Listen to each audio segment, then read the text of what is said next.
Le député, non. Tout ce qui est étudié est récipiendaire d'un diplôme. Il a droit à la vie.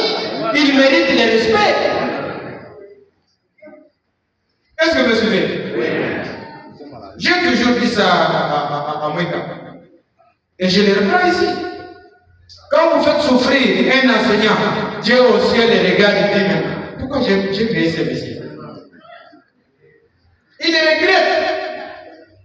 L'enseignant qui entre dans la paix, l'effort de mécanisation, comme tu as les numéros matricules, comme on t'a payé, je prends 2 mois de salaire, tu ne touches rien.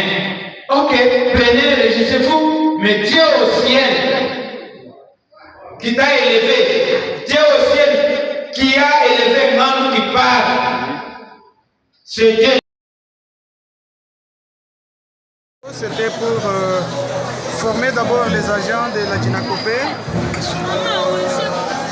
conformément aux innovations du travail de la Djinakop actuellement, conformément aussi aux instructions officielles, pour essayer un peu de balayer les antivaleurs et certaines irrégularités constatées dans les traitements des dossiers. Ça c'est de 1. De 2, notre passage à l'Ouebo, c'était pour vulgariser les outils numériques mis en ligne par la Djinakopé, afin que les enseignants de l'Ouebo puissent accéder aux outils informatiques afin de chercher et trouver, dénicher leur situation de paye mise en ligne. Comment avez-vous qualifié l'état des participants au sein de cette formation? J'ai aimé cette participation.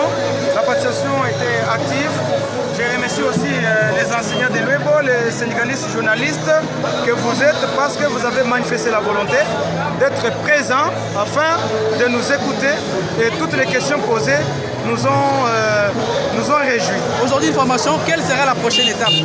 La prochaine étape, nous allons toujours continuer la sensibilisation sur le terrain. Je pense qu'actuellement, la manière de traiter les dossiers par les agents a changé. Nous espérons qu'à la prochaine, il n'y aura plus encore des antivaleurs, des sensibilisations, des formations, d'informations, pour que les enseignants ne soient pas dupes concernant les innovations actuelles à l'EPST. Monsieur Dioringandou, au moins si vous avez un dernier mot, bien un message à lancer aux enseignants de l'Ouebo qui vous écoutent. Je demande aux enseignants d'être calmes, fidèles, de respecter les instructions, de travailler aux nouvelles unités, de patienter parce que le gouvernement travaille quant à ça et aucun enseignant ne restera sans salaire. Merci beaucoup. C'est moi qui vous remercie. Vous venez là de participer dans un atelier de la vulgarisation. Qu'est-ce que vous avez retenu au sein de cette formation? Bon, d'abord, ce fut un atelier riche en couleurs. Dans ce sens que, personnellement, c'est la première fois que j'apprends qu'à partir de chez moi, je peux être au courant de ma situation par rapport à la paye. Je peux être au courant de mon état, de l'état de mon enveloppe salariale. Autrefois, ça ne se faisait pas.